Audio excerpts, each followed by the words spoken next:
Christmas Glee Club, A Christmas Story.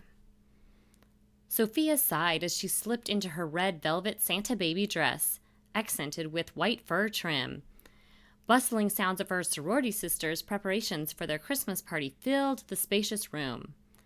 One in a green boho dress zipped up another's much too slinky black cocktail dress. Why did the Belton Glee Club have to perform today, the night of the party? A glance at the mirror on the opposite wall revealed a smudge of mascara under Sophia's eye. She knocked shoes aside on her way to the vintage vanity against the wall. Several makeup bags already cluttered the surface. Good thing she'd received a bright purple one for her last birthday, which made it easy to spot. She unzipped the bag, pulled out a cotton ball and makeup remover to dab the smudge, and then retrieved her mascara to reapply. A second later, someone hip-bumped her out of the way, and she smeared mascara all over her eye. "Hey, watch it!" Sophia turned and found herself face to face with Lauren Preston, who wore the slinky black dress. Lauren's eyes traveled up and down Sophia's outfit. She quirked an eyebrow.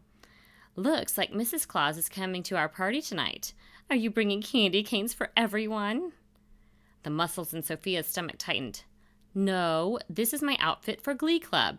I'll be late to the party because we have a gig. But I've got another dress to wear after the show." Lauren's eyes narrowed. "What does your date think of this? Who are you bringing, anyway?" "Jaden Daniels." "You're kidding!" A frown creased Lauren's brow. "The star basketball player? I asked him, but he said he was going with someone else." Inwardly, Sophia's heart did a little happy dance. She'd beaten snooty Lauren Preston, sorority social chair, to the hottest date on campus. But because of this stupid gig, now she'd be more than fashionably late. What would a star athlete think of missing half the party while waiting for her? "Sorry, Lauren, I've got to finish up here. I have to be at the Alumni Donor Christmas Gala in 20 minutes to warm up." "Have fun," Lauren sneered while she sauntered away in her high heels.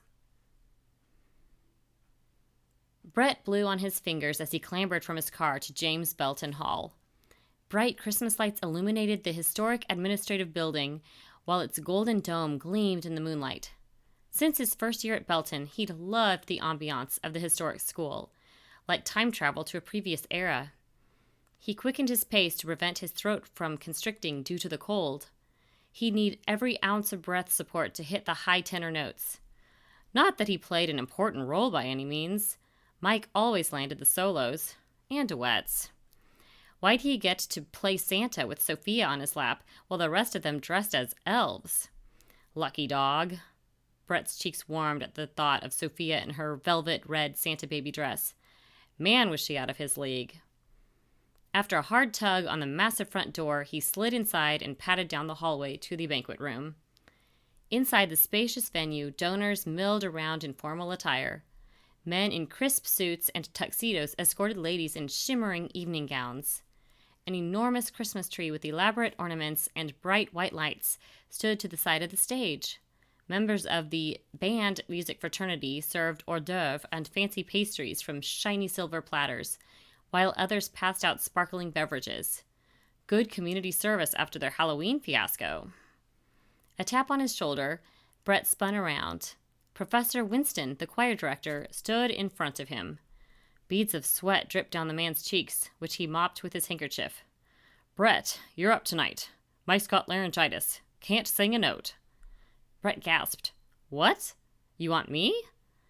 After 2.5 years as Brett's choir director, he never once offered Brett the solo. That had always been Mike's job.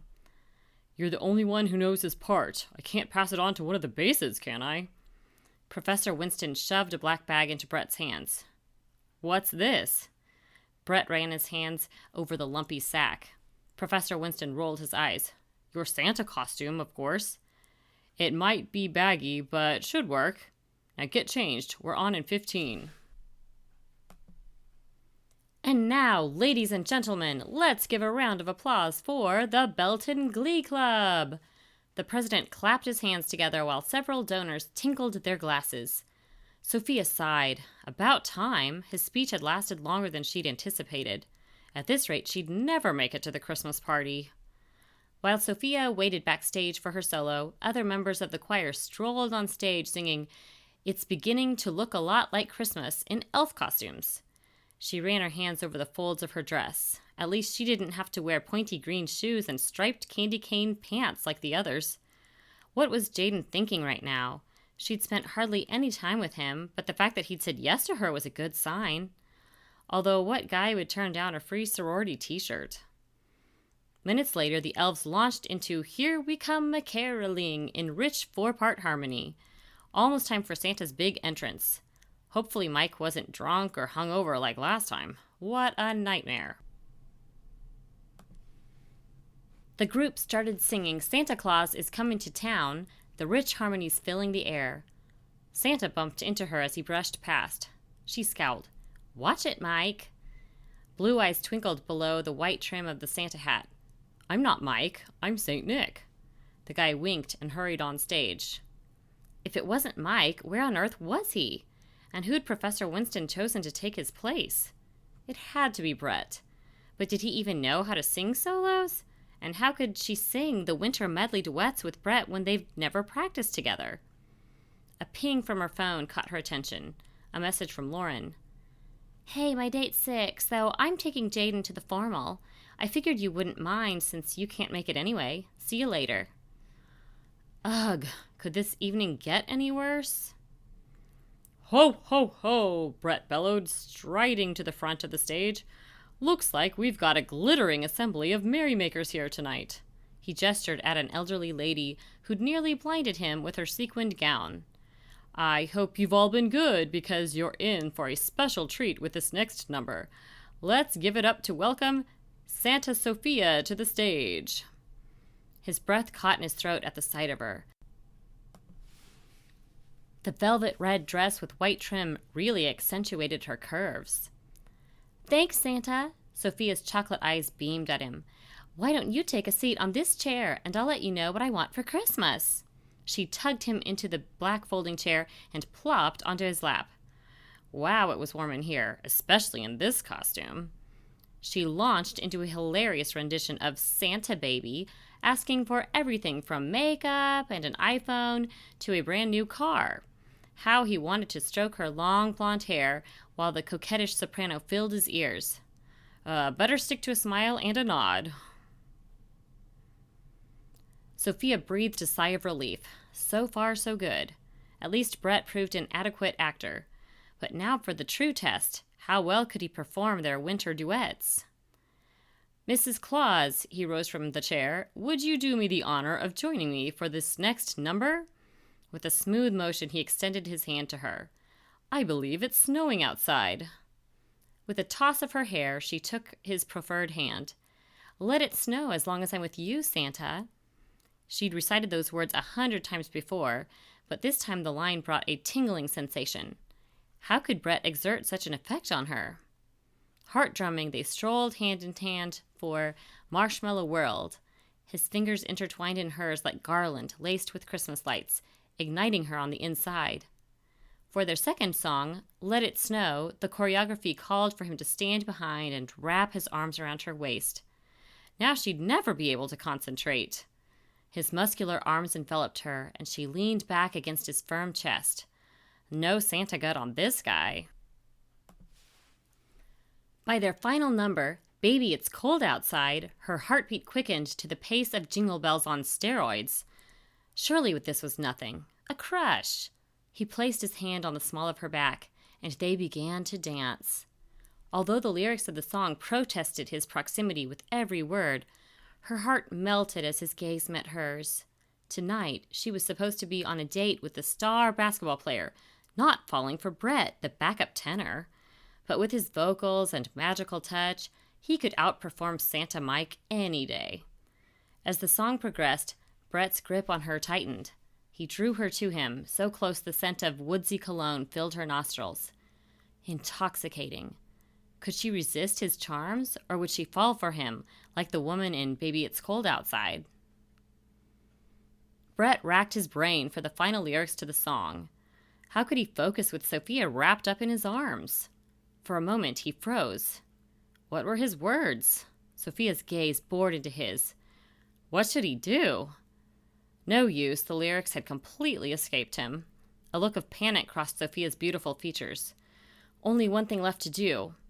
Like a swing dancer from the jazz era, he twirled her into him, dipped her low, and kissed her. Never mind all the alumni donors watching, let alone the president of Belton and the entire Glee Club. Right now, those gorgeous red lips kissing him back blocked everything else from his mind. When they broke apart, a cheer and wolf whistles erupted from the other choir members who joined the couple on stage. Not a bad save after all. Sophia's breath caught in her throat. Of course she'd been kissed before, but never like that. No one could fake that level of intensity. Her mind whirred as she sang the final song, "We wish you a Merry Christmas," with the rest of the choir. After their last bow, she followed the flurry of singers off stage. Brett pulled her behind the curtain, a look of concern on his face. "I hope I wasn't too bad tonight. Sorry I had to fill in at the last second." She ran a hand through her hair. "No, you weren't bad at all. Your tenor harmonies were superb." "Thanks." He traced a finger along her arm. "But I didn't mean the vocals." His eyes twinkled at her. "Ah." Her heart fluttered. "You're fishing for another compliment, aren't you?" He brushed a stray hair from her face. "I figured you wouldn't kiss like that just for a show." By now her cheeks burned with the warmth of his touch. "Maybe I'm a good actress." She batted her eyelashes. "Not that good." He pulled her in for another kiss. Sophia melted into him as his lips explored hers, his arms wrapped around her. After several more glorious moments, the two broke apart. He grinned. "I've been dying to do that for months. Can't believe you kissed me back." She brushed another kiss on his cheek. The Santa hat cocked sideways over his forehead, allowing a strand of his shaggy dark hair to protrude. "What do you want to do now?" She pursed her lips together. "I was supposed to attend my sorority formal tonight, but I've already missed half of it, and my roommate stole my date, Jaden Bolton." His eyebrows raised. "The basketball player?" She nodded. "By the time I change and fix my stage makeup, it'll be over." Brett fingered the heavy backstage curtain. "I have an idea. What if you don't change, and I escort you to the party myself?" "Dressed like Santa?" "Sure. I'll bet Santa's got more clout than a basketball star." His smile widened. "But I look ridiculous in this dress." She scrunched her nose. "Like Mrs. Claus." He offered his elbow to escort her. "Perfect. Let's go, Mrs. Claus."